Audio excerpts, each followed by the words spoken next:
About 8 years ago, I sat higher chemistry and I got a B. And that's the last chemistry qualification I have. Since then, I did a maths degree and I read maths and I wrote maths and I ran some maths workshops and I wrote some maths songs, foreshadowing.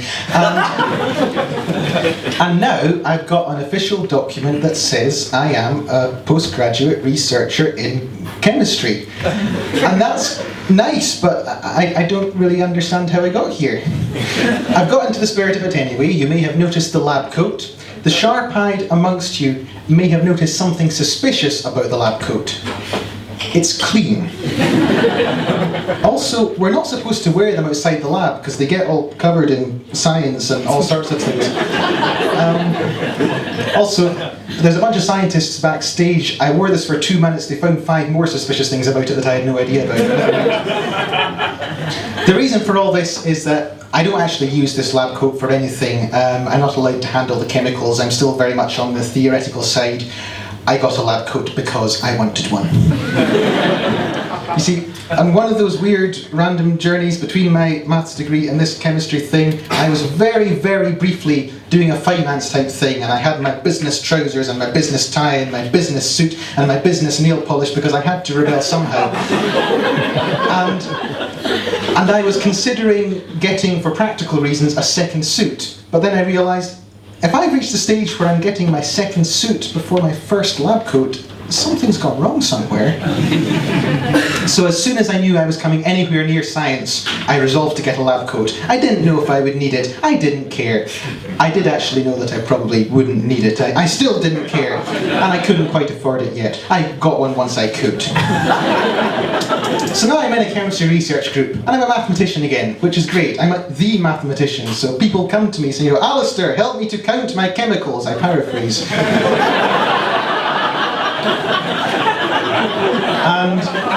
And I'll say something that, well, counting is only a small part of what mathematics is, but I'll help anyway. And so that's good. But I'm not just there to help with random things. I do have a project of my own to get on with. I'm making a stochastic model that describes amino acids. The word stochastic means random. The word random means stochastic. The two words mean exactly the same thing. But if I told you, I'm building a random model of amino acids, it sounds like I'm just pulling stuff off the shelf and throwing it together. Here you go, it's made like a sponge. And you would never get funded for random modelling. So it's a stochastic model. More specifically, it models a Markov process. Imagine, if you will, a drunk person trying to stagger home in a straight line and not doing a very good job. At every step, they randomly lurch over to the left or to the right, and over time they just go on this big random walk that goes all over the place. The important thing is that at any stage, the drunk's here. They're going to lurch left, they're going to lurch right. There's 100 ways they could have got here, but that doesn't matter. All that matters is the current situation right now.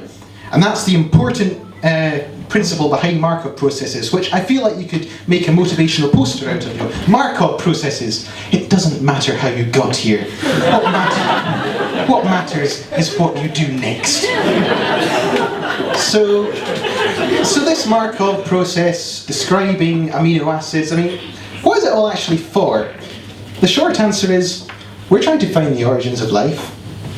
The long answer is, I know, right? But that's not actually what personally motivates me to do the stuff.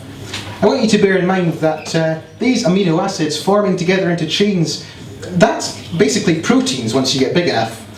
And proteins are very important, and there's still a lot about proteins we don't understand. And if we could understand it better, then we could invent a million medicines and save lots of lives. And to be honest, that's not what motivates me either.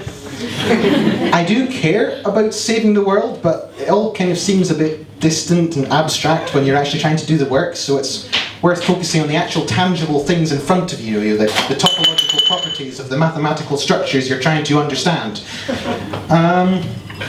So yeah, but that's not actually why I do it either. Excuse me a moment. Why would you try to understand anything if you didn't want to write a song about it? So I was going to write a song about my research, I don't actually understand my research that well yet.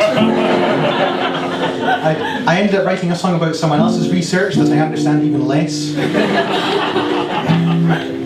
So I also, there are some songs from my maths days I could sing, but the reading list is quite long and apparently no one's done it. So instead, I'm just going to go into something that's quite important in science. It's not the wonderful cutting edge stuff that we're doing just now, but still important. This is a song of hope for subatomic particles everywhere.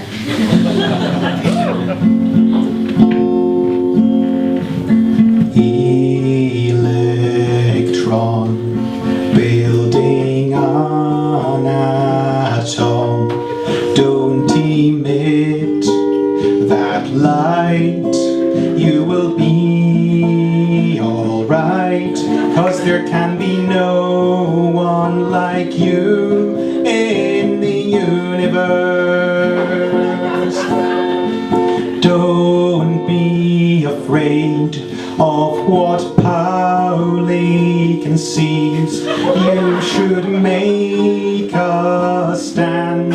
Through your shell you should weave, though electromagnetic forces pull you in towards the nucleus. And during this struggle they will pull us down. But please, please, let's use this chance to spin things around. And tonight we can truly obey the Pauli exclusion principle. Pauli exclusion principle. Thank you.